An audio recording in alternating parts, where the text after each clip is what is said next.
What's up? This is Tony and Ed, and you're listening to the Tampa Morgue. What's up, Ed? What's up, Mr. Anderson? So how is the weather? I mean, is it hot as shit there or what? It is. And I was just thinking that's such a killer band. I don't even know if you could have a band called that anymore. I just was thinking that in my head. I'm like, wow. Yeah, I don't know if you could have that. Kill Thy Neighbor. I don't know if you can have that name anymore. There's a lot of things back then that you couldn't have. Like, I'm a big Sam Kinison guy, but I think Sam Kinison would be fucked now. Canceled. Andrew Dice Clay gone. You know, barely hanging on. Yeah, but dude, I think about Dice. He was great on Rogan. I mean, I got to say, like, Dice he's was grown up a lot, though. He's grown up quite a bit. Didn't it take you time? When I first heard him, I was like, okay. I'm like, I didn't get it at when I first heard him, and then after a while, man, I was, when I was a kid, I was like, wow. I don't know, because we're from Jersey, so that New York style of talking and the the way the accent and everything, I think I gravitated towards it because it reminded me of how people used to talk when we were growing up. So I don't know. It is what it is, man. It's comedy. He was in that movie too, right? Ford Fairlane, was it? Yeah, that was it. Ford Fairlane. Yep. Yeah. I want to say, I think Vince Neil had something to do with that movie too. I don't know if it was like as part of the soundtrack, but I do remember that time period. But yeah, so 90s. I think that the heat index over by you, I was reading, was like 107. It said today that it could get up in some areas. Like now they show you a map where the cities are different colors, or the counties. And those counties indicate the heat index, and one of them was in red, which was 115. Yeah, it's ridiculous, man. Yeah. Here it's like, I want to say it's like 75 today, 70 maybe.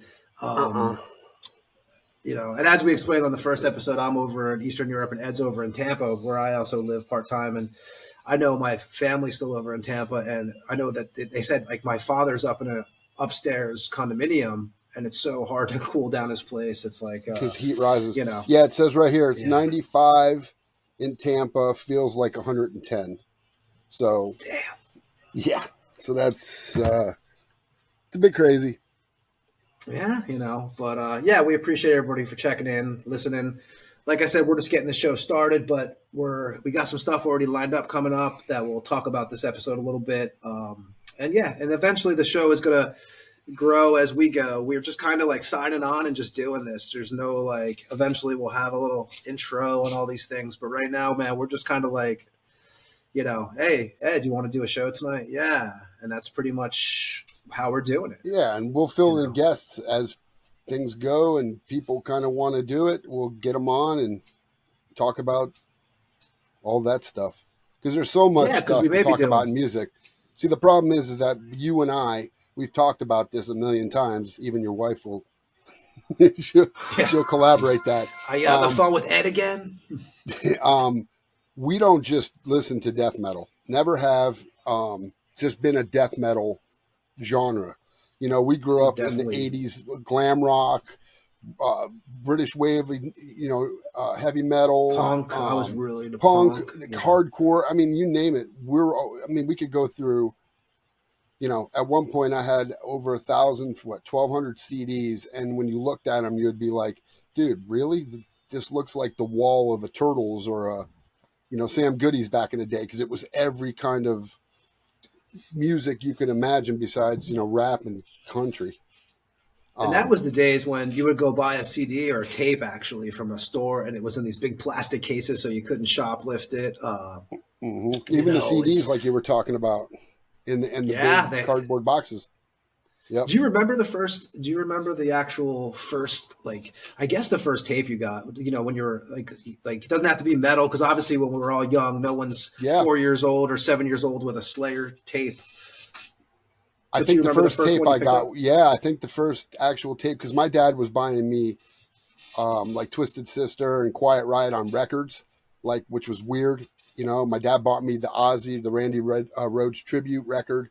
He brought it. I was like, I didn't realize my dad, because, growing up, he listened to Larry Gatlin and Kenny Rogers and old Journey. And that, he was all over the spectrum. But to hear that he was bringing me home Twisted Sister and Quiet Riot and Ozzy. And but the first tape I got I believe was Bark at, it might have been Bark at the Moon. I can't remember if it was that Ozzy record, but I know the first metal record I got was Hell Awaits on tape. Hell Awaits on tape, and the same day I got Venom Black Metal on record, and my mom, I think, realized that I was ruined. From that day on, she was like, "Oh my God, what did I do?" She gave me $20 to go into Sam Goody, and I think that's where the wheels fell off on that day. So, I used to, I think my first, I know I had my stepfather used to be with him and these two other guys used to have a painting service, and I would drive with them sometimes for the day. It was just kind of like hang out and see what was going on, and I was just a kid, and I remember they would listen to like Grim Reaper.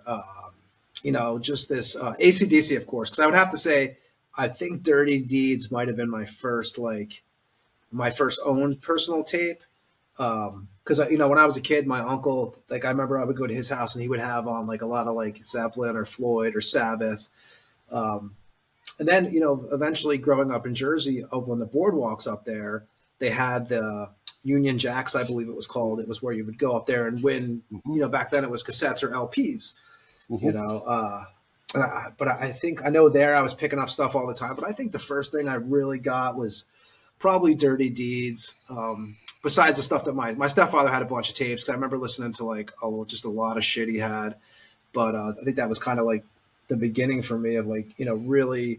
And I actually remember, which I'm sure you do because you're a little older than me. I remember when MTV first came on they had. Yeah. So in Jersey, we used to have, kind of like they had here, which was like a public access. And I could remember seeing Zero the Hero was like this first thing we were clicking through the channels where you had to, turn it with the knob. And we turned it, and all of a sudden I'm watching this, and it was Black Sabbath playing Zero the Hero. And I was like, what is this? Because it was like I had never seen videos like this before. And then, of course, MTV was around that same area, but if you didn't have cable, you weren't catching, MTV. Plus the movies that we were watching, I could remember watching Rock and Roll High School, seeing the Ramones and going, oh my God, who are these guys, and just all the ways you could catch who bands were before video exploded on the scene. A lot of times you didn't, you had no clue who bands were aside from underground.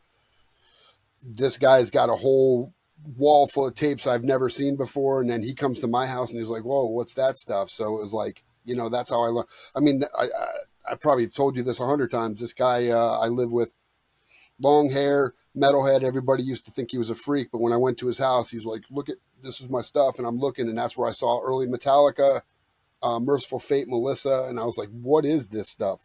And that's, like I said, from that day forward, that's when I told my mom, we got to go to the mall. She's like, you want to spend your money on garbage?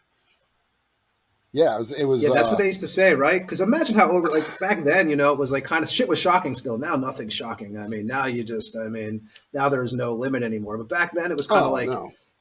Ozzy was like, and I think that's what really, I remember my parents would have on the TV, and they would always talk about heavy metal and Satanism and stuff like that. And that's where I picked a lot of bands from. I'd be like, oh, they mentioned this band and this band. I got to check this shit out. It's like, it was a weird time. So I remember. My cousin was a little older than me, and she lived in Freehold. And, that's where all, they had money. And we would go up there for Christmas and Thanksgiving, and you go to her room, and her room was wall-to-wall records of everything you could imagine, because she just bought, that's where I learned, she showed me the, Too Fast for Love. She put that on, and I was like, oh, my God, what is this? And, Motley Crue, and I'm going, oh, my goodness gracious. What's better, you think, Too Fast for Love or Shout at the Devil? Which to me, that's the two. That's the two records right there. I think Too Fast for Love was the first start of glam. I think Shout at the Devil went a little darker for them. I think Too Fast had that punk feel too. I felt it did back then. It was definitely had that vibe. I think they were trying to incorporate heavy metal into sort of a thing with punk. Because they were really the only ones doing that kind of stuff back then, I think. I mean, I don't count Ozzy and the stuff he was doing because Ozzy was always a little off. in his brain. The New York Dolls, I guess you could, but that was kind of before. And I'm sure that Motley Crue was definitely influenced by the New York Dolls. And yeah, I think Shout at the Devil went a little heavier. I think they went a little darker. I think they actually down-tuned too for Shout at the Devil. Because if you listen to the tracks, the guitar sound wah, wah, wah, wah, wah, and the other one was dun dun dun. So I think they pretty much drop tune. I think that's when Mick Mars learned how to drop tune. And yeah, they kept the kind of the same pentagram and everything, but I think they just got darker musically. Yeah, they. I remember. I don't know if I read it where I read it, but I believe that the actual name of the record was going to be "Shout with the Devil," and I think it was Elektra. I think they were on at that time period, if I remember correctly. Was like, yo, you know, let's change it to "Shout at the Devil."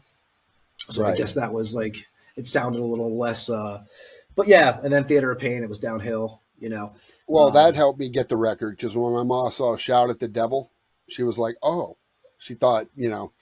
She bought into the whatever they were trying to accomplish, which I didn't care. It got me the record, and I thought it was a great record. I grew up on it. I wore my record out, and that kind of propelled us. You know what I mean? That kind of music. You know, even Twisted Sister. You know, as much as people were like, "Oh, they were cheesy," it was like, but they were different and they were everywhere, and they, you know, guys like Dee Snider fought for the genre. You know what I mean? On and off the stage. Yeah, right? Of course. So, you know, you can't hate a guy for, you know, I mean, that was the kind of metal they played. I mean, some people say, well, Dawkins is soft. Well, is Dawkins soft?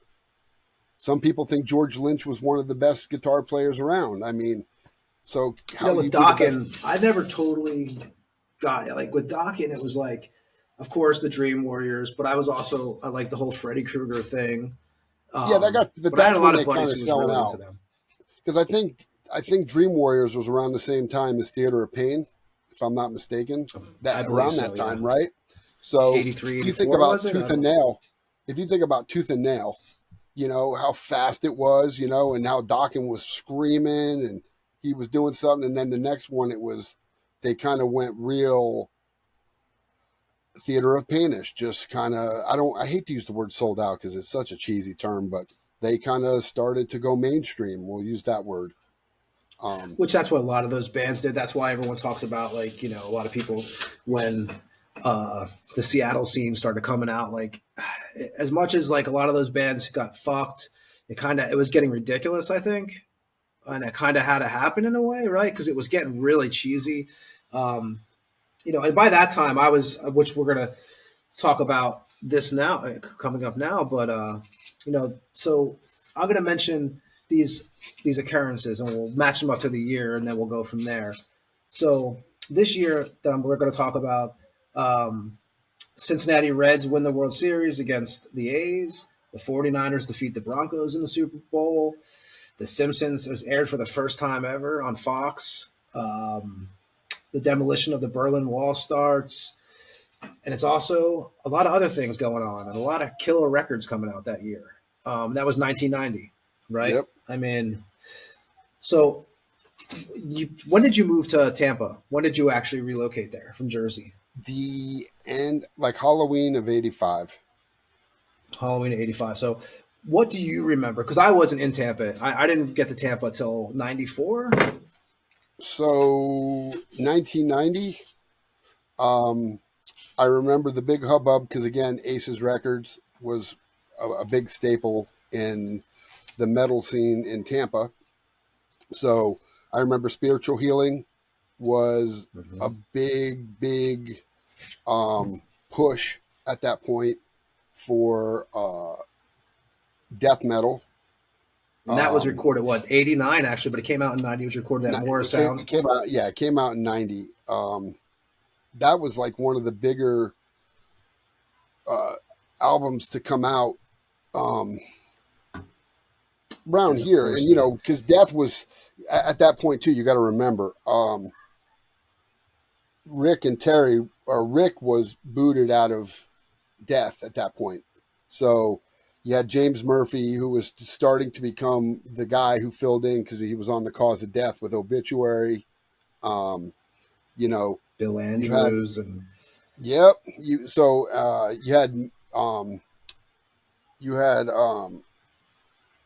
I want to say, who else was coming out at that time, like in Tampa? Because Well, I yeah, know with the first Deicide, Deicide, you had Cannibal yeah, Corpse, you had the Eaten Back to Life album came out, right? I think that was 90. That was also done at Morris Sound. You had the band that we opened up with tonight put out a demo. That was the Raped Ape. Rape Date, yep. Yeah, and that was that came out, and of course, Cause of Death from Obituary, which is to me was just a so much great albums came out that year from that area, and that was another. Morris Sound had everything. That was like, even being in Jersey, like you would read every time you read these magazines, it was like Morris Sound, Morris Sound, Morris Sound, and I remember it was kind of like it made you wide-eyed as a metal fan, and I actually will never forget when I went to Morris Sound during the Frozen in Time record when they were doing the listening party.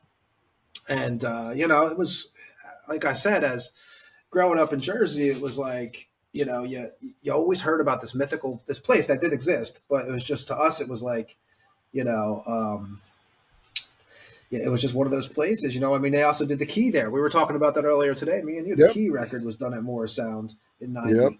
I think that's a great record with a Browning on there. Well, I can tell you what I was listening to in 90, because I remember it was a weird staple in time for me, because all these records came out, and it was like you would try to listen. Back then, it's not like today where you get, what do we call it, the 2 weeks and it's over? 2 week and then it's done, and that's it. What's the next thing on the list? But I remember Harmony Corruption from Napalm Death came out. Yeah. I'm pretty sure Slaughter in the Vatican came out in 1990. Oh yeah, we'll get to that one. That's one of my gems. Iced Earth put out an album. God, one of the best records. Yeah, I remember there was a great album which led me to Swedish metal, which was Entombed's Left Hand Path came out in 1990. Mm-hmm. Yep, that was another record that I and a band you may know, Ed, Monstrosity put out a demo also, Car Infinity. They did. For those who don't know, Ed is the vocalist of Monstrosity now. And I mean, they put out that demo, which was done at Natural Sound Studios in Miami, actually, that record. Yeah. That demo. Yep. And that was, the stories I heard about, around that time. But yeah, that, to me, I remember when, I don't know if it was Lee or George, one of them gave me that demo back in the day, and, it was sick. I mean, I was like, what is this? And then seeing them at the Brass Mug with this guy spinning his head around like an absolute maniac, and wow, look at him now. Yeah. So yeah, look at it now, right? Look at him now. Then, but yeah, that Acheron was putting out. They put out a demo in 90, which I don't know. Was that a Florida? Was that a PA release or was that a Florida release? I don't remember actually. I don't. Yeah, that, because Acheron was close to the Vest because they were from Florida, so we would always get their stuff. You could pick it up anywhere. So I don't know about everywhere else, but believe it or not, Acheron was pretty big back then. I mean, Vince, I love Acheron. I mean, grew up with Vince, great stuff. But yeah, I mean, I look at 1990 out of death metal, Rust in Peace, one of the better Megadeth records came out. There's so many. I'm sure there's 100 million records that came out that we probably don't know about. Well, there is actually, because you had Creator, Coma of Souls came out that year. Yep. Seasons in the Abyss by Slayer. Danzig 2, Suicidal Tendencies, Lights, Camera, Revolution, which was more, not Tampa. Which, and again, the funny thing about that is we owned all that stuff because we weren't just in the death metal. So, Yeah, because they were like a weird band, right? With Suicidal, you kind of, you would get a punk record or like a hardcore record, and the next minute you would get more of a metal record. That's kind of the way that they always ran their game pretty much, I think. One album that blew me away when it came out, because I remember going to the mall and buying it, was Painkiller came out that year, I believe. Yep, I was just about to say that, man. That to me, that's when everything changed, because you were listening to bands like Iron Maiden and Priest, and they kind of never really changed their style. And when Painkiller came out, Halford singing and the way he came about that whole the way he just laid everything down on that record, from Painkiller to Nightcrawler to, man. Was that the heaviest? Was that the heaviest Judas Priest record, do you think? I don't know if I just feel this way because it came out when I... At that point, for sure, because not only... And I think a lot of that, believe it or not, was because they got Scott Travis on drums and he was doing double bass. So, Scott Travis started kicking that... You know what I mean? He was doing that really fast double bass where Priest before didn't have that with... was it Les Evans? Was that his name? That was the drummer? I can't remember. I think so. So, yeah, I mean... definitely a staple. I'll tell you another record that I think that was released in 90. I know it was probably done sooner, but Piece of Time by Atheist. Yeah, I remember seeing them. I went to see Testament, and it was supposed to be Testament, Violence, and Voivod. And something with Voivod happened. They couldn't get in, and I was mad because that was somebody I wanted to see back then because they were so weird. But when I showed up, this band walks out on stage, and I had no idea who they were. And this bass player, Roger Patterson, and they just start shredding. And that was back when Kelly played. And here you had two left-handed guitar players. And the one guy's singing while he's playing guitar. The other guy's on bass, just absolutely looking like he's about to murder everybody. And I was just like, what the fuck? That Piece of Time record was definitely an epic release for sure, because they were playing some technical stuff that most people were not playing. So definitely Cynic too put out an album that same year. So you had Cynic that put out a record that year Focus. too. Well, a demo. I think they just put out the demo that year. Because I think they put out a 3-song demo that year. You had that. But the Atheist, I mean, that was another one done at Morrisound, of course. But yeah, so I mean, there was, geez, if you look at the 90 list, it's pretty amazing. It's list. And I just saw one that I forgot about that I fucking wore out too, which was Trouble. The self-titled one, correct? Oh my God, that fucking dude. When I heard that guy, when I heard him sing, I was just like, man, how do you do that with your voice? You know what I mean? Because he had it's like some guys when they sing, especially death metal, all these guys they get guttural, right? And it's guttural and everybody's like, oh, it sounds like Cookie Monster.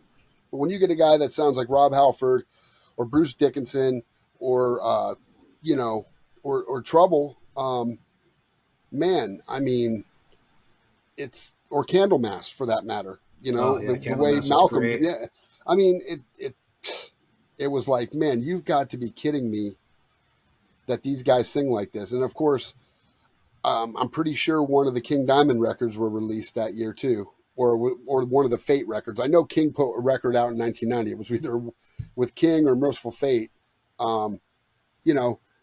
Again, not death metal, but stuff that we wore out because it was so killer. And I think a lot of those times, like for me, it was like I always liked some like the vocalists who had just a different sound, because it was always like we mentioned Hell Witch, which we're trying to actually get Pat should be coming on in the next week or two. Like the vocals there, I just liked vocals that stood out to me. Nuclear Assault, I was a big fan of the vocals. Sacred Reich, the way Phil sang. Reich, I mean, I always dug that, and I mean, a band that just came, that's in the studio right now that made me happy. And I think this record might have came out. It might have been 89 or 90. I can't, but Universe by DBC, Dead Brain Cells. Listen, man, that band was so far ahead of itself. When they put the Universe record out, people didn't get it. Remember, he kind of did the robotic vocals. He was, but the music was so just ridiculous. They were a great band, and I just happened to see they're in the studio now, and I watched. They played a show a few weeks ago, and I was like, It is so cool to see bands like that coming back and playing, because they were great. And a lot of us, because they were from Canada, didn't have an opportunity to see them in Florida because they very rarely toured around here. Most of those bands only toured the upper north through northwest because, back then touring America wasn't, it was too expensive. Yeah, I mean, imagine now, right? I mean, shit, oh yeah. Well, I think tours. They have to cancel tours now because it's so expensive. Especially. What about the merch shit? I should ask you about that. And let's keep on talking about the '90s shit. But like, as you who goes on tour still, you do these things. What is your opinion on the merch situation with this? Paying the percentage to the house. So we didn't. I don't think we really did. We were with a. When we toured in January, when I did the tour with Monstrosity and Origin in Europe, we were with a company that provided the bus, the crew, and everything. So I don't think the merch thing was as bad as like a lot of these guys are paying. But when we did do the Massacre tour back in 2014, I remember there were some venues like the Best Buy Theater and some of them going across America, the bigger ones, that were definitely ridiculous. And that was 2014, at taking a 20% cut, 30% cut of your merch money. And I'm thinking, for what? Then since we're the ones that are selling your alcohol, because we're the ones playing on stage, how about we take a 30% cut of your alcohol? Which one do you think is making more money? And it fucks the fans too, because who the hell wants to spend $50 on a T-shirt? It's like exactly $50. It's like, exactly. I understand 25. I mean, they used to be 15 or when you're a kid, but like now they went up to 20. Okay, but you start getting up to like 30. I saw Maiden last year, I think it was, here in Lithuania, and I think the shirts were like, I want to say like $40 a piece, 40 euros a piece, which is actually more than bucks. I could be wrong, but it was definitely, the prices for T-shirts have just went out. I mean, well, shit. When we saw, when was that? 21. When was King Diamond here? That was like right before the pandemic. Probably 21. Right? Yeah. That was right before. Yeah. If you remember, when we went in Orlando, those shirts were $35, and I was like, dude, what are we doing here, man? I mean, seriously, $35 for a King Diamond shirt? I don't want to pay that. I love King, but. I did get a few. I mean, and our friend Robin was running the, running the merch booth. So shout out to Robin. But I've seen her a million times behind that merch booth. Yeah, she kills it. And I think I think the cruise gets it good. I think even the cruise, you pay a percentage on the cruise too. And fuck, speaking of, so Robin is, Robin from Gruesome, bass player, we've known Robin for a long time. Yeah. Robin, I mean, the way she did that merch on the cruise. I mean, she was pretty much, it was crazy how she dealt with she had like, I think all the band shit she was selling, her and a couple other people, but got to give her credit, man. I would go nuts. She sets that all up. Being that organized. And, with Robin, I know the cruise is probably one of the worst things that she has to do. Maybe festivals, if you're setting up, but you're not doing every band at a festival, but having to set up every band. And then like, remember when we went, they didn't have a system. You just went in and you walked up to the counter. And I heard lately you have to you have to put in and get a ticket or something when your time is to go in there. And that's when you go in there to get merch. Okay. Or something along the lines where they give you a time frame. A couple years ago, it was like stand in line, right? It was a gigantic fucking line too, but it was like stand in line. I think that's why they avoided it, because it became, people were too frustrated. So I think what they did was they set up you go between this time and this time or something, which might work better. I don't know. I haven't been on the cruise since, so it's a blast. I got to say, one of the best times I ever had. Yeah, exactly. I'm sure. So I'm going to go back to a couple more 90 releases I'll mention to you. You can tell me if you because you were in that area at that time. Like I said, a band I did dig was Killing Addiction, and they put out the Legacies of Terror demo in '90.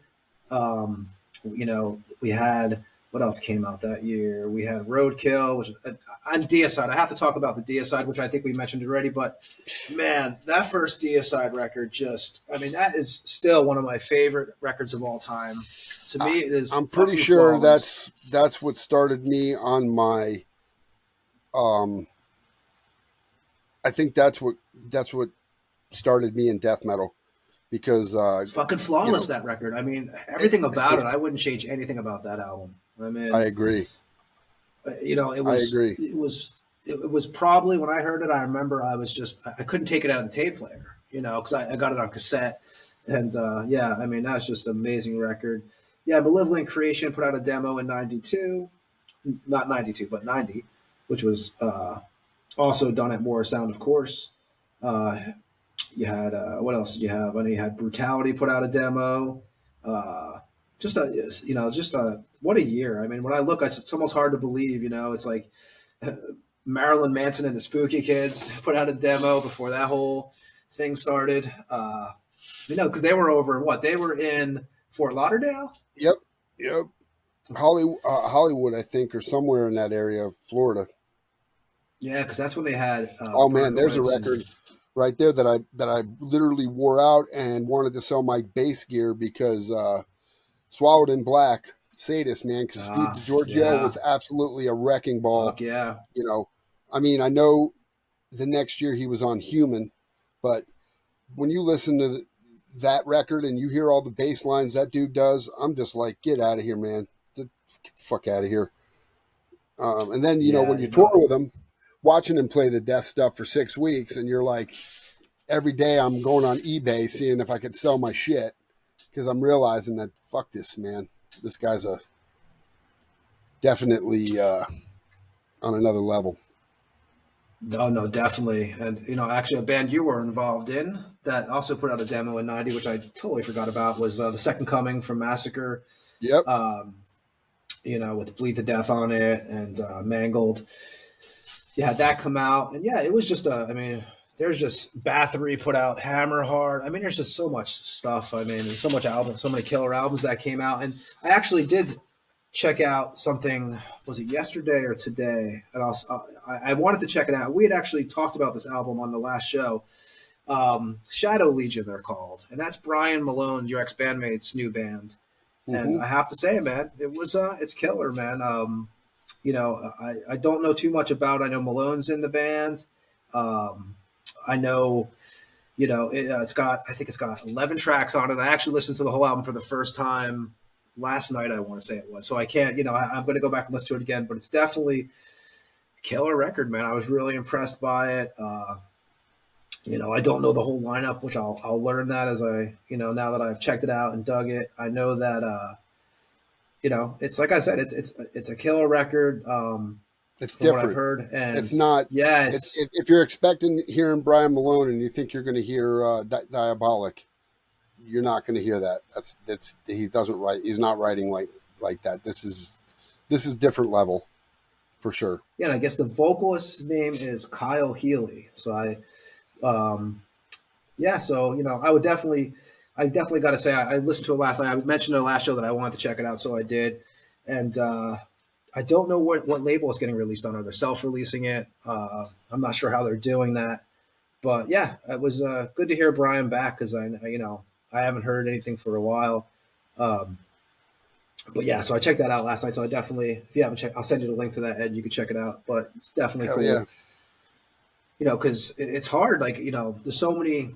I always say, there's so many bands, and there's good bands. It's just hard to go through them all, because now we live in. Back then, you would tape trade, or you would read these metal magazines and see these columns inside of them with just band names you never heard of before, and you would go check them out. Or I think the tape trading thing was a big. It was an awesome thing back then. It was exciting. Now there's just so much shit. It's hard to know where to put your attention to. Well, and with the internet makes it a lot easier. Again, I would have known about Brian's band had I not seen his post on Facebook. So, that getting that word out that was the same with me. Yeah, same here. Yeah, it's so much easier. Where back in the day, you had to find somebody that goes, "Hey, I just got this tape from somewhere in the middle of nowhere. from this killer band, and you go listen to it and you're like, holy shit, you know, then you're writing the guy, hey, can I buy one of your demos or trade you or whatever? And it was, yeah, that was a different time, man, because I think metal was, I truly believe it was more appreciated when you had to work for it than when you don't.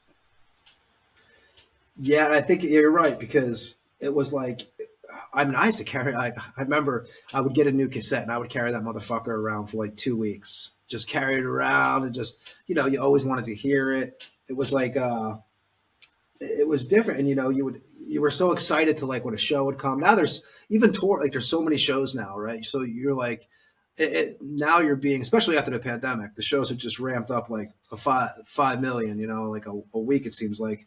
But, yeah, you're right. I do believe that you used to have to see work for here, you know, for me, we used to have a really big thing with people like you.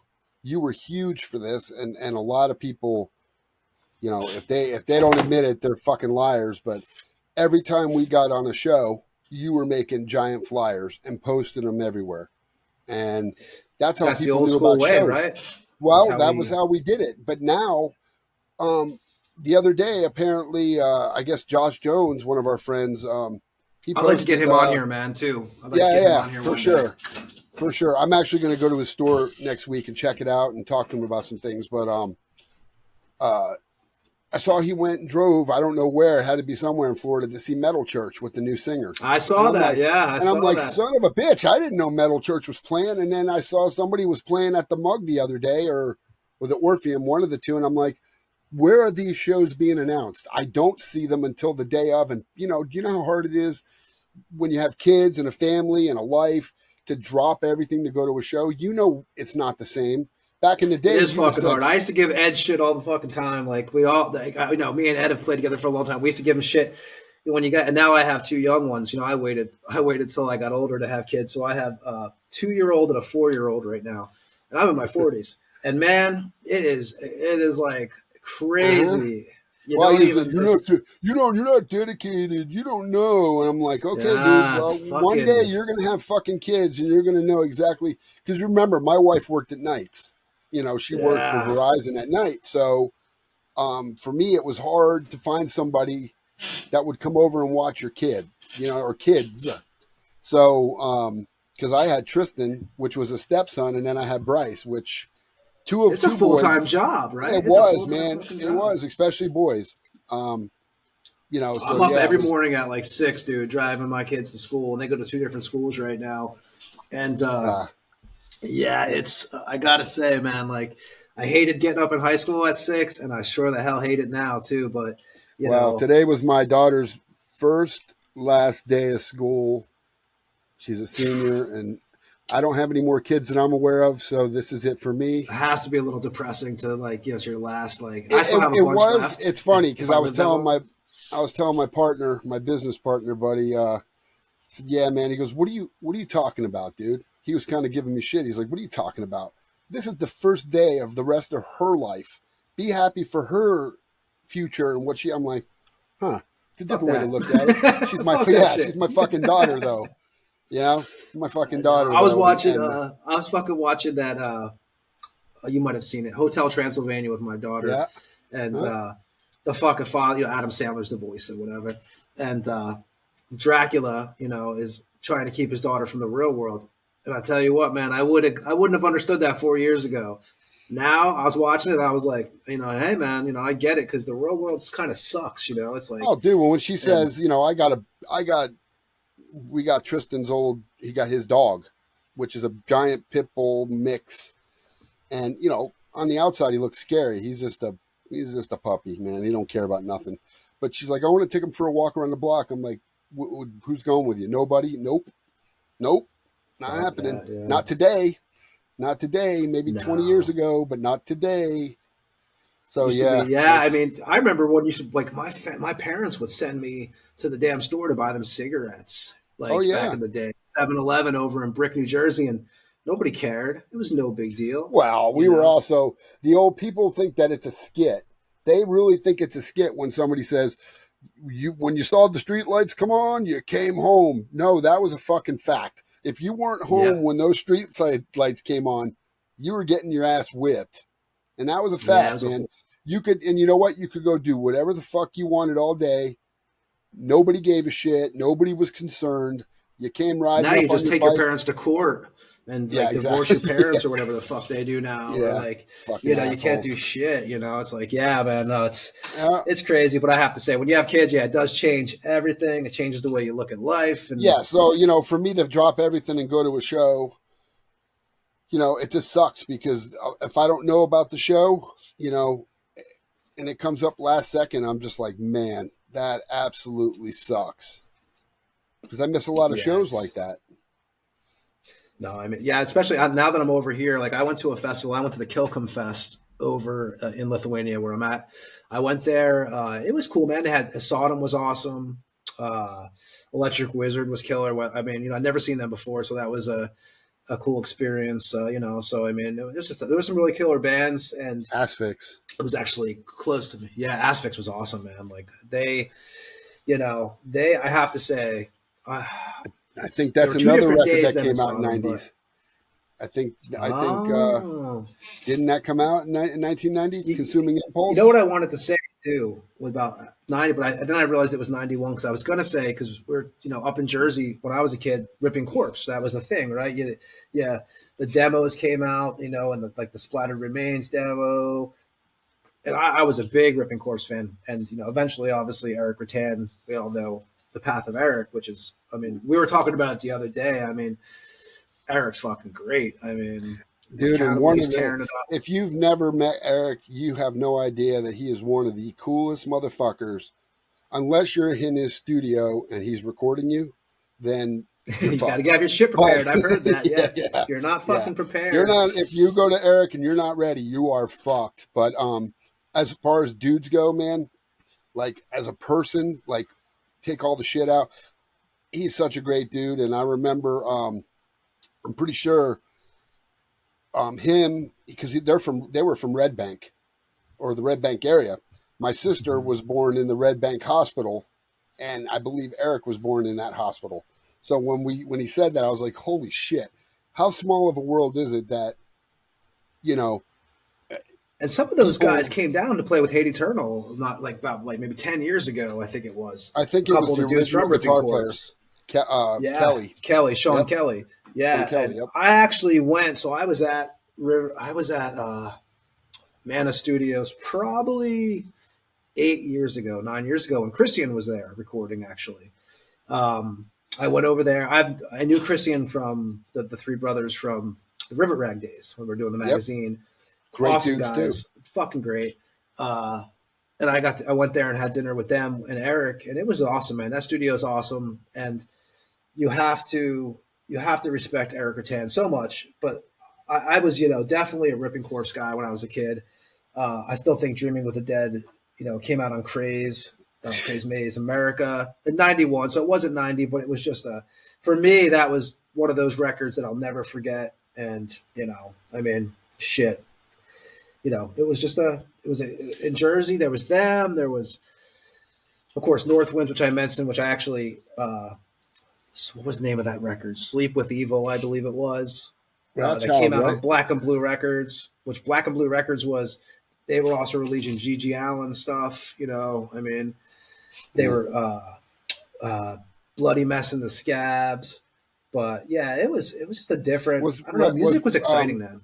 Wrathchild was from Jersey, right? No, Wrathchild America. They were from, I believe, Baltimore, Washington area. Baltimore, that's right. Okay. Yeah, Baltimore. Because they used to play over at, I think, what's the name of that fucking club? I can't think of. But yeah, and Wrathchild America. So Climbing the Walls, I think is a killer record. I mean, and that goes back to that was, I don't know, I was in high school when that came out because they were called Wrathchild, then they changed their name to Wrathchild America because they had Shannon Larkin, who later went on to play with Godsmack, Ugly Kid Joe. That was, what was it? Then they put out the second album, which was 3D, which 3D was, was different than Climbing the Walls completely.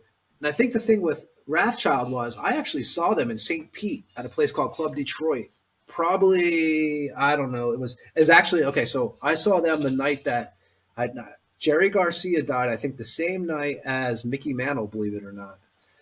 And they were playing there at Club Detroit. Detroit. But they were called Souls at Zero. They changed their name. Right. And that was the last time I had seen them. And I keep on hoping they would do something. Like I would actually probably travel to Texas to see them or wherever the hell. I heard they were going to play some show.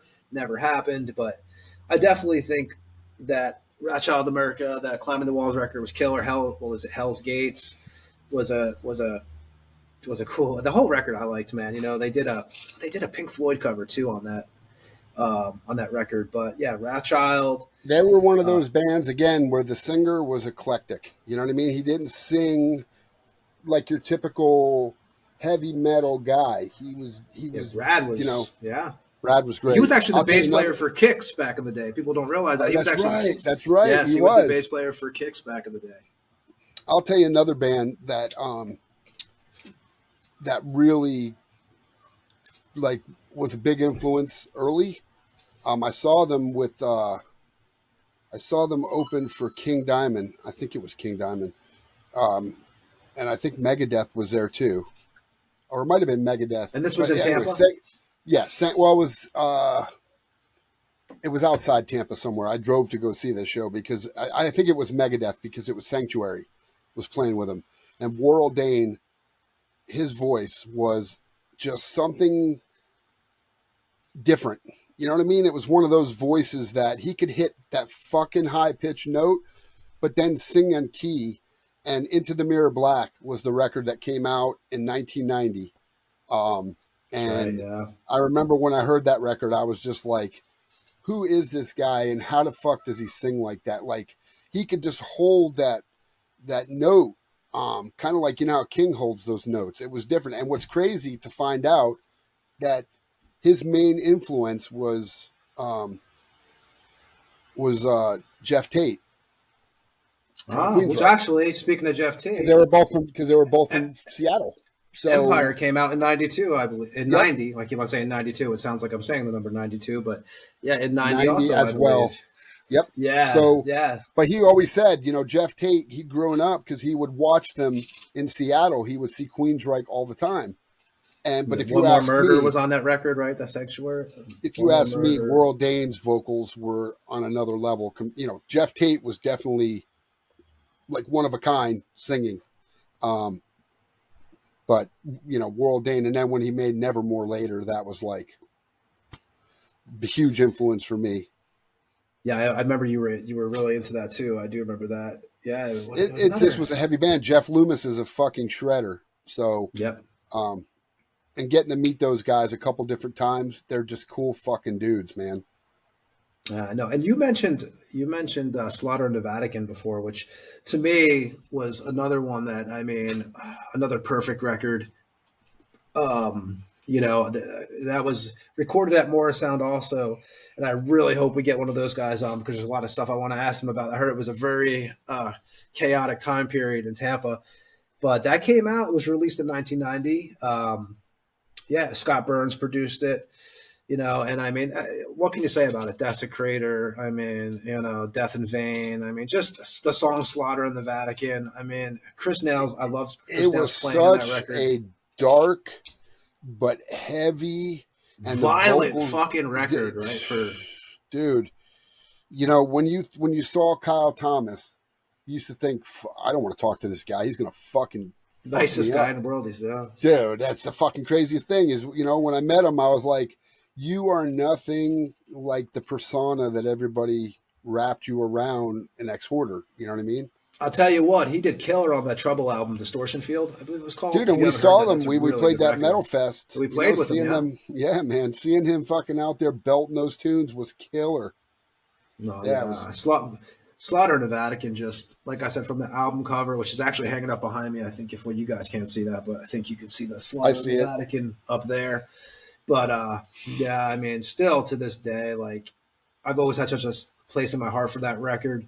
Vinny's guitar playing on there. I mean, it was like magic. It was there certain albums that are like magical, like they caught that it was when a band is so hungry and just kind of fucking vicious, like, because that was just a rip your head off record. The lyrics on it, I mean, it was just like, when I first heard it, I just fell in love with it, and it wasn't death metal, right? It was more like just nasty thrash, like just heavy, violent thrash. That record is just amazing, and they were very well liked, and everybody always stigmatized them with the Pantera thing. You know what I mean? Yeah, Cowboys from Hell came out in '92, I think, also. But I didn't. I just think that we're all. It's two different worlds. I agree with.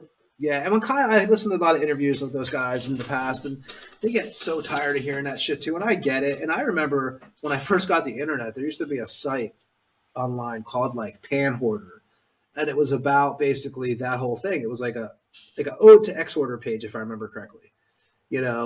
Had all the Get Rude stuff on there and everything, but yeah, that was a great time period. A great band.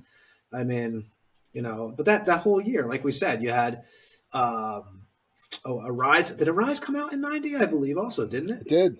It did because I remember that was the year that was the tour. It was Cause of Death, because that came out in '92, 90 as well. Sounds like you're saying that. Yeah, no, 92. Cause of Death. It was Obituary, Sepultura. I forget who the third band was. Sacred Reich. It might have been Sacred Reich, because I think The American Way came out in 1990. I'm not. God, I don't remember. I think The American Way came out in 1990. Right? You don't even. Yeah, man. Well, there's so many. I don't even. Yeah, I don't. But there's so many records that came out that year. It really was. If you look at the quality of records like that came out, and it was The American Way that came out in '90. Okay, so yeah, that was the tour. I think that was the tour because they were all on the same. They were all on the same label.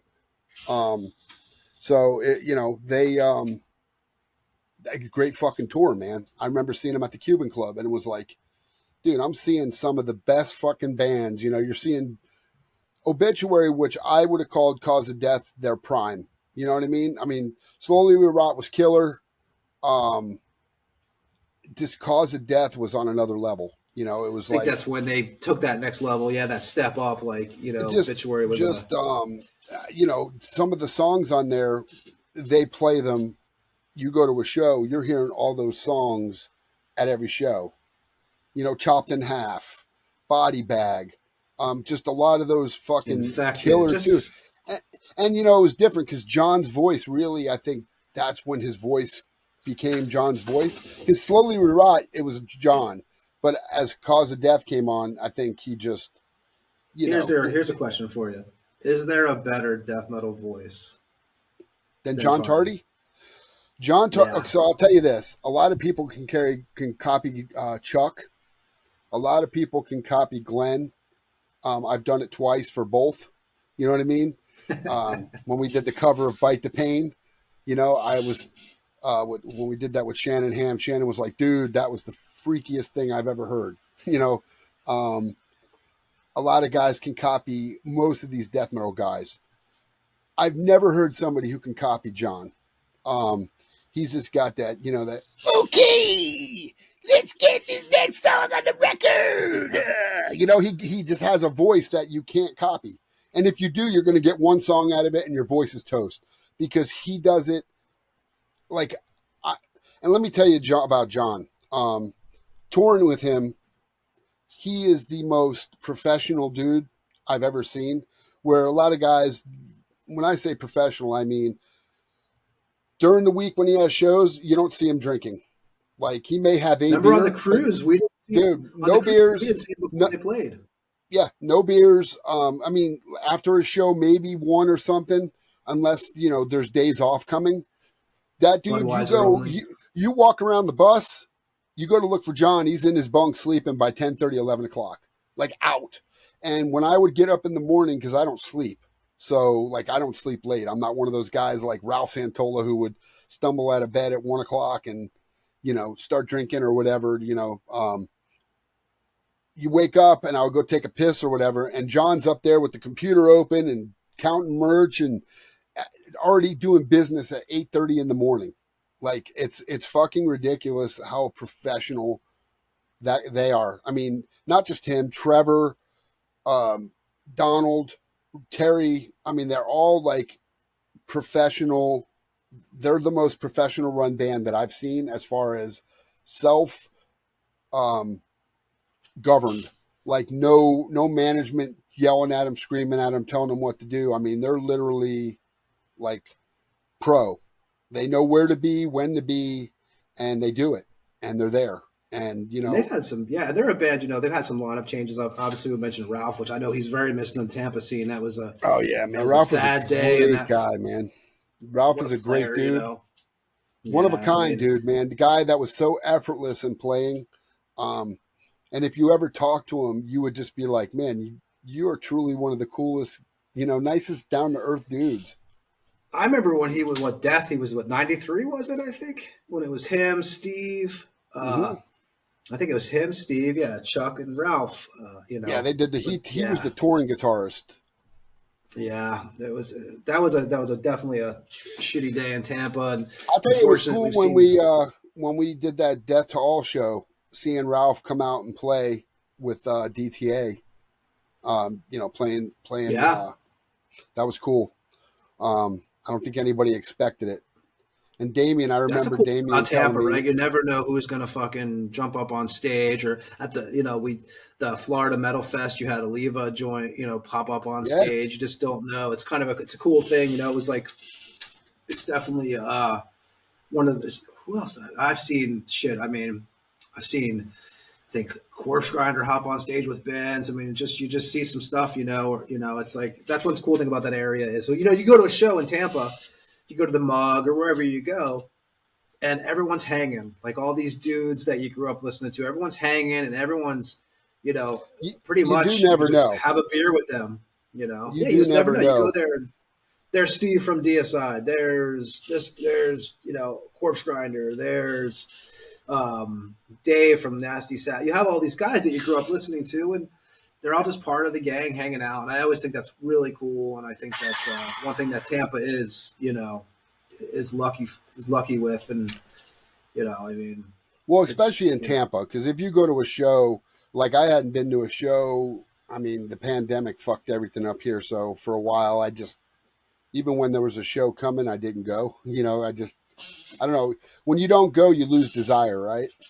And I remember, I know I was in Monstrosity at this point, and I had just started talking back with Rick, after the whole massacre thing, and he was doing Left to Die with Terry and Matt from Exhumed and Gus Rios, and they were playing Tampa, and Terry was like, dude, come, you're on the guest list, be cool to see you, blah, blah, blah. And he gave me two things, and I took Bryce, and we went. And that was the first time I saw Rick since 2014, the end of 2015. Crazy. But all the people have not been at a show since 2021. And this was probably either the end of 22 or early 23. And when you see all the people that you haven't seen in years, and they're big dudes, all the people, because a lot of them came out to see Left to Die because it was death. It was just like, holy fuck, man. You forget how many big people there are in Tampa. Like, you know what I mean? Like, oh, yeah. It's you just go, holy crap, man. It's definitely. Speaking of big people, I want to like these. So I don't know everybody who knows Jim Ross, right? So Jim Ross is a guitar player. Speaking of like a lineup that this guy's put together. So I've known Jim since I guess the River Rag days, when there were the Club Venom days, Cacophony days, which that was the public access radio show over in Tampa for a while with Lothar and Pazuzu. And this guy has put together this. He's been working on this record for probably, I want to say like 5 years now, almost, maybe even more than that. I'm probably crazy for thinking it's only been that amount of time. He has this thing called Band Tour going on, this project. And this guy, I was talking to him today, and I believe there's over 90 people participating in this band, okay? Some of the names are like, he has James Murphy on there. He has actually you on there, Ed. I've done some stuff with him. Gus Rios, Derek Roddy, of course, Kevin Talley. Just, dude, the list goes on and on and on. I mean, I can't. I'm trying. There's just Gene from Angel Corpse, Perdition Temple, Dan Gonzalez from Gruesome, Possessed, just. I mean, the list is so big. This guy has gotten so many killer players on this record. I'm looking forward to hearing it, man. He's got people singing in different languages. Like, just I forget how many songs he has. It's crazy. But over 90 people on this record, man. It's it makes you realize, Steve Tucker is on it. Yep. I mean, Steve Tucker, another cool. The list is just crazy. The list is just like, he was telling me some of it, and I was just like, man, like, what a roster. I mean, just really crazy. And the thing about Jim is, I'm going to try to drag him on here one day, but Jim is like, he is not much for public speaking, and I totally get it. That's just Jim, it's just how he rolls. I know that, but easy going, down to earth guy, man. If we called him and we needed a lead on the Generic Christ record tomorrow, it's in the mail. We had that happen before with Jim. We did me and Ed did a record couple. The honest, probably like everything's like seems like it's 5 years ago now, but we had done this a project called Flesh Reaper that we do, which is like a punk metalish kind of band. And we needed solos, and Jim, I think 2 weeks later, the dude banged out like 6 or 7 solos, and I can't say enough about him. The guy is just, Jim Ross is awesome. He's just a great guy, and he wants nothing to do with the limelight. Jim is totally like, he doesn't want any part of it. He wants to go put cabinets together and come home and just record. Jam. Yeah. The only way I could probably get him on the show is if I tricked him to didn't tell him we were recording or something, because Jim just, he's not, but he is. We got a potential cabinet customer that wants to talk to you online here. Yeah, come on and find us out. But he's just totally like, he's put together this band tour, and it's got, like I said, there are so many names on this record and just killer musicians. I have to give the dude credit. I don't know. It's just, he's got so many guys. It's overwhelming. I've had trouble. It's hard to find one drummer. This guy finds 25 drummers. If you remember when we were trying to repurpose the Skin Tomb, he re-recorded all those guitars in like a week, which was crazy. I gotta say, Jim is a unique dude and just a killer player, and he wrote, I think he's written 2 guitar books now. 2 fucking guitar books. It's crazy. And they're thick. You're doing a band called Doomzilla with him. And hearing the tracks before they were what they were, and the guys playing guitar, cello, trombone, skin flute, the triangle. He's playing he's under the water, doing bubbles so you get the sound. I mean, this guy literally played every instrument. And when you, like the Doors, they did a cover of the Doors. And we did the end. I'm like, how the fuck did you come up with all those sounds that are on that record, which are background sounds, a lot of it, and Derek Roddy did a killer job with that too. We have him playing drums on the record. But I'm saying just the instruments on some of those records, or like the Animals, you did the Animals cover. And I'm just man, that is such an eclectic song from that time period of life. And you guys literally were doing, like, he was writing all the instruments. And I'm just Jim, it's crazy because you'll be like, Jim, I need this. I let's do this. And then like 2 days later, he has a full fucking orchestra sent to you. It's like, that's what I'm saying. Yeah. He sends me the tracks to do the bass, and he's like, don't go by my bass tracks. They're probably not right, but who gives a shit? I'm like, damn. And then you listen to them, you're like, actually, they're pretty fucking close. So I'm just interested how he's going to put out this record, which I'm very, because like I said, Jim is not a flashy guy. He's not worried about like this or that. I'm really interested because he really has put a lot of heart into it. He's got Mark Cooper, the artist, actually plays on one of the tunes or two of the tunes maybe. But he's got Mark Cooper doing all the artwork, and I mean, this artwork is like next level. Like it's just ridiculous. It's just. So I wish I had a guy like Jim in some of my bands that were around and never got to recording shit. Because Jim gets it done. That's the fucking thing. Oh yeah, that's the thing, for sure. Yeah, Jim gets it done, man. But yeah, no, I totally am curious of.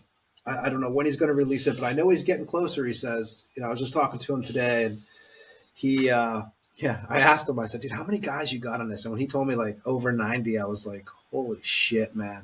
I was like, I've had trouble like in a band with 5 people, but you're not really, he doesn't have to deal with that. It's pretty much like we live in a time it's just now online stuff. Files. People are sending him tracks and stuff. Yeah. Yeah. Trade files and stuff like that. Could you imagine him trying to put together a live show with all those people coming up on stage? Yeah. Oh my God. Imagine, my people God. would want to get paid. 16 drum kits. You'd have to play Tampa Stadium with 16 drum sets set up. Yeah. I mean, it's insane. Like, I'm really interested. Like, I think, and I don't quote me on this because I could be completely wrong, but I believe that he has like different singers from like, I want to say like just a shitload of different countries. Let me put it like that. Like, he really, really went nuts with this, and it's going to be interesting when it comes out. And, I'm looking forward to checking it out. And I told him when he gets a tune or two that we can play on the show to send it over to me. So, we'll definitely give that a spin, and yeah, man, it's so it'll be sooner than later, he says. So we're looking forward to that. But yeah, I mean, and I think, we don't want to bore everyone today. Obviously, it's our second episode, and we got some shit we're working on. Like I said, we're trying to figure out. I think we're going to have Pat from Hell Witch on next week. We're working out those details now, and we're going to have Sunday. I think we're going to do a show, me and Ed. So we'll have someone should be coming on then that we'll talk about once we get that confirmed. But yeah, I mean, Ed, anything else you want to say? I know it's, what is it, Thursday today or Friday? Yep, Thursday. Yep, no, just another day rolling in the here's something cog before of we life. go. Can you tell us anything about the new Monstrosity happenings, or is it in the first of all, you have a show coming up, right? You guys are going to play in Mexico. Yep, in September. Yep, September. Okay. So that'll be cool. Yeah, I mean, it's not a secret. Guitars are pretty much done except for leads. Mark is working on the bass. Drums have been done for forever. And in September, end of September, I believe I'm going in to start vocals, and we're going to do the other leads. We have 2 guitar players doing leads that are in the band, Justin and Matt. So, yeah, it's underway. No, you can't hear any, but I will tell you this. I had heard bits and pieces of it over the last couple of years, year or so. And when he sent me the tracks, because I'm doing some pre-production stuff at home for the vocals, and I was like, holy shit. Like, it's not what I expected. I mean, it's definitely older. How many songs are you doing? Did you guys have a plan yet? It's 9 or 10, I think.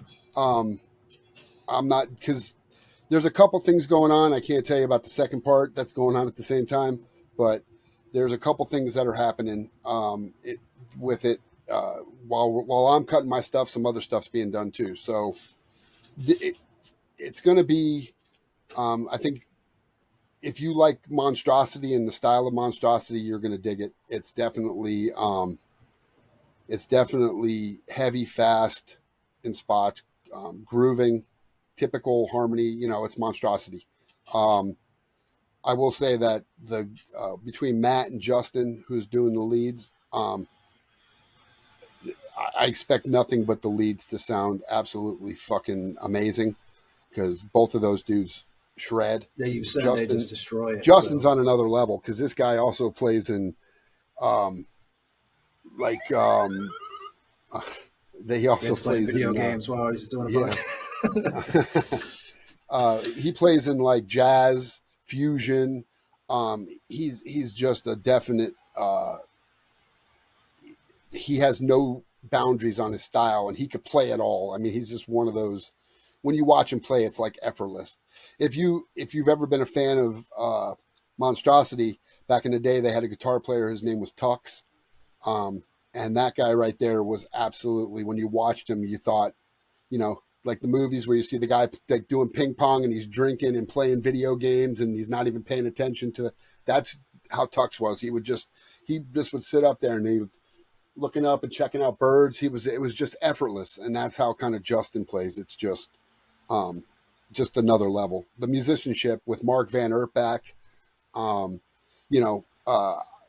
again, Mike Pagioni's great. I love Pagioni, but Mark is original. He's old school, and the way he plays is just as a bass player, it definitely. I dig it. I dig it a lot, and I've heard some of the new songs with bass, and I'm just like, fuck, man. Again, my gear's over in the corner in cases, so I'm not. Now, can you say where you're going to record the vocals at, or is that? I mean, I know, but can you say? More Sound. Okay, More Sound.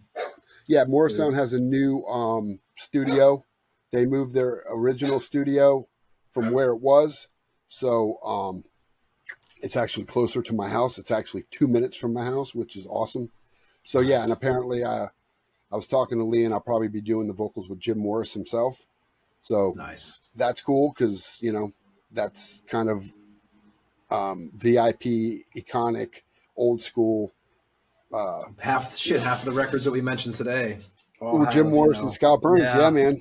Yeah, so definitely cool. Once I get a little more info and some stuff. We'll try to get Lee on here and drag him on here eventually. Yeah, he'll do it. I know he'll do it. He's a good dude. He's got a lot of stories too, so trust me. Cool, man. Well, I guess we're gonna call it a night, and we will be back next week. With this show, we may do 2 episodes 1 week. We may do 1 episode 1 week. We may do 3. It's just gonna be pretty much as it goes. When Ed's on tour, we're gonna fucking bug him on tour if we can, where we can, Shit, man, that's actually gonna be exciting for me, man, because all that when you're on tour, yeah, man. Well, when you're on tour, you get to, doing blow off of fucking assholes and shit. The people that we'll be able to get will be cool. I wish we were doing this when I did that tour, because getting to talk with the guys in Origin and the other bands that were on the tour would have been killer. For sure. Well, it took a while for me to I was like, I kind of wanted to do a podcast. Me and you had talked about it. Then I started doing some other shit like this for some other stuff. And yeah, I was just like, you know what? When me and Ed hang out and talk, it's 99% music bullshit like this. This is what we do. We just don't have a phone up to our ears right now. Yeah, this pretty much, and some shit like some football stuff that might bore y'all, but you're going to hear about it during the season, I'm sure. And so I mean, it's this is no different than as he got the Cowboys freaking flag behind him. But who am I to talk? I'm a Raider fan, and it's always a nightmare every year. This year, I'm telling you, this year is going to be, dude. So Garoppolo, if he stays healthy, which is definitely, I have my fingers crossed. I guess he's thrown like 7 interceptions in the camp right now. But I've heard it's getting a little bit better. So you take one of these right here. If you're a Raiders fan, you take one of these and you just go straight. Because I don't think Jacobs is coming back. I don't know. I mean, there's a lot of problems there. But, like I said, we'll talk some football, I'm sure, during the episodes. But, everyone's probably falling asleep now. But, so thanks for listening. And, Ed, you got anything you want to say? I think I already asked you that, and you said no. But nope, we're good. This was cool, fun. man. Well, we are going to go. Yes, and we'll see you guys this next episode. So thanks for listening. This is Tony and Ed, and you're listening to the Tampa Morgue, and we will be back soon.